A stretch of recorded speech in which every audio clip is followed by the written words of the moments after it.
guys, and welcome back to my channel. If you're new, my name's Ailey. Thanks for watching. Today's video is going to be a first impression slash review try on thing again of the Dior Forever foundation. I was actually looking for a good foundation to wear for my little brother's wedding, and when I was down in Edinburgh for the hen weekend, which I do have a vlog on, I'll link it below for you, I really wanted to get a really good foundation. So it ended up being a toss-up between Giorgio Armani foundation, Lancome foundation and this, and I ended up settling on this. So this is what the packaging looks like. It's this really nice shiny sort of purpley blue colour. I got the shade 20. I wanted the shade 22, but they didn't have it in stock, so 20 was the next best option. So this is what the packaging looks like. It is a glass bottle and you get 30ml or 1 fluid ounce, and it's got an SPF of 35. Its claims are, it says on the box, Dior creates perfect makeup, everlasting wear, Diorskin forever. It's fluid, non-greasy texture, perfectly blends in with the skin for an immediate matte finish with no mask effect.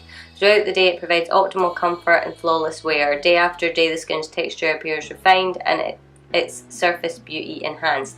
So I don't know if that means that it's claiming that it's got skincare in it and that it's going to have an effect over time with your skin anyway, but that, from reading that, that's essentially what I'm taking away from it. I'm going to just get into the video now, and I'm gonna prime half of my face. I'm not gonna prime the whole half of my face, but I am gonna use the L'Oreal Nude Magic Blur Cream, and I'm just gonna do like my pore sort of areas on this side of my face, and I'll leave this side bare. I was just gonna use my beauty sponge, but I think I'll maybe try just to see how it applies with a brush as well. So I'm going to use my MAC Oval 6 brush on one half of my face, probably the unprimed side, and I'll use my beauty sponge on this side. So I'm just going to take a pump on the back of my hand, and it's really tiny pumps that this comes out in. So I'll do one pump.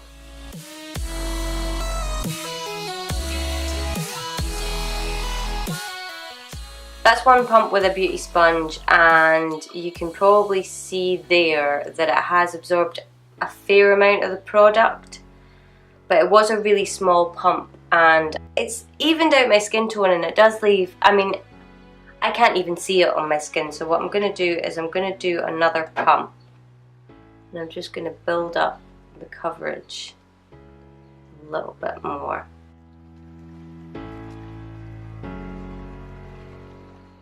So that ended up being around 2.5 pumps because I covered just a little bit of my neck as well.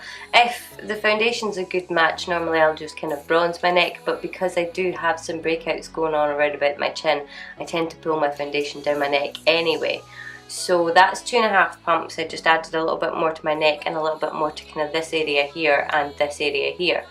And looking at it so far, I do quite like it. It does have a really, really natural finish. So yeah, I quite like that. So if we look at this side compared to this side, you can just see that it really smoothed everything out. I mean, you still can see a little bit peeking through, but if I wanted to, I could just cover that with concealer.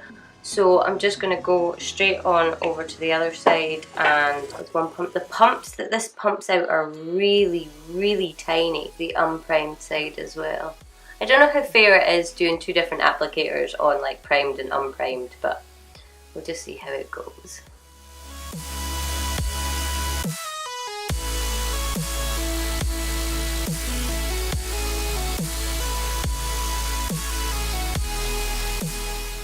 It gives a little bit better coverage, and that's one pump. So I'm just going to do the second pump on this side, because obviously I want to see what the difference is between 2 pumps on this side and 2 pumps on this side with the 2 different applicators, and see if we can build it up a little bit as well. So with this, I'm doing that sort of pat and drag motion. If you watched my last video, I kind of explained it in that. This foundation does oxidize a little bit, not as bad as the ordinary one that I done the review wear test on in one of my last videos, but it does change colour just a little bit. So that's 2 pumps on this side with the brush application and 2 pumps on this side with the sponge application, and I kind of like both of them. I think this side looks a little bit more full coverage and a little bit more intense, whereas this side is a little bit less coverage and it just doesn't look quite as heavy.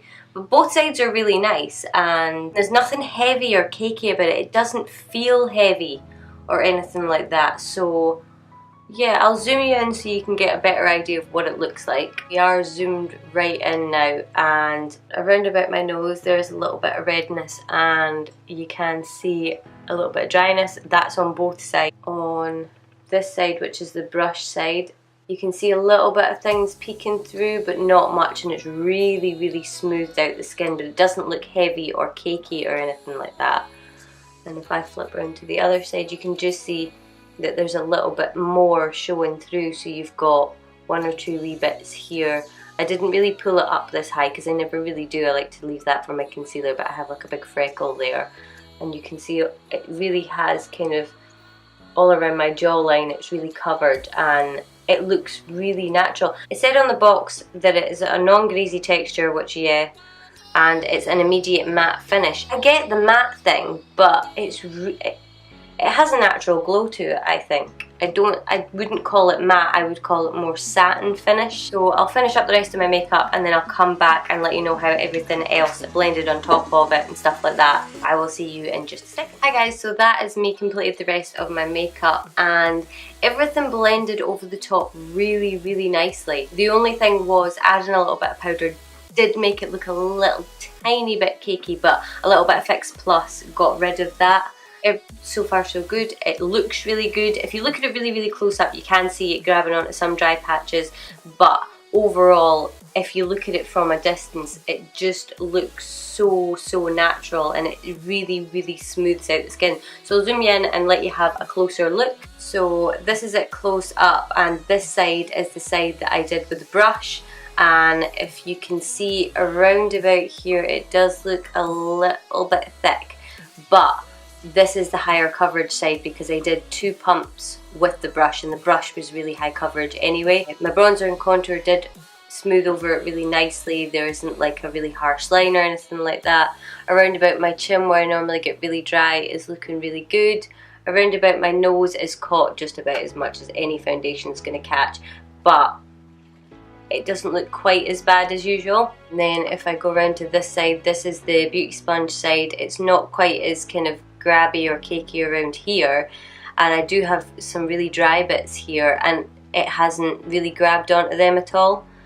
And around about here, it does just look really nice and smooth and natural. It looks like skin to me.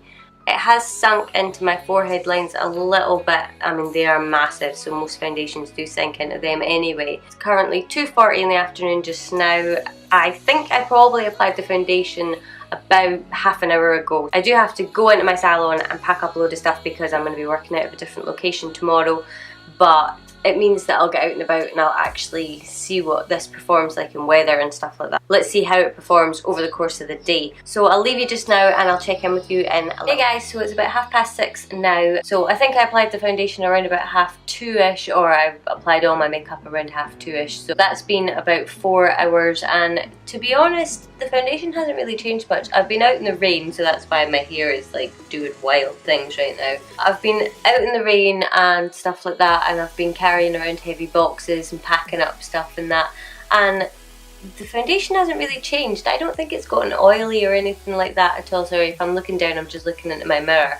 And yeah, the foundation still looks really good. Everything on top is still sitting really well. My highlight's still really vibrant, and my bronzer and stuff like that still looks really good. It doesn't look patchy or anything like that. So yeah, I'm liking it. But I'll zoom you in and let you have a closer look anyway. So this is the side that I did with the brush, and as you can probably see, it does look really nice.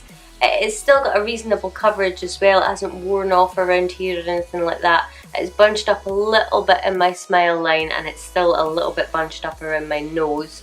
And this is the side I did with the beauty sponge, and it's really the same. I wouldn't say there's much difference at all. It's maybe a little bit heavy around here on this side, whereas it's a little bit lighter on this side.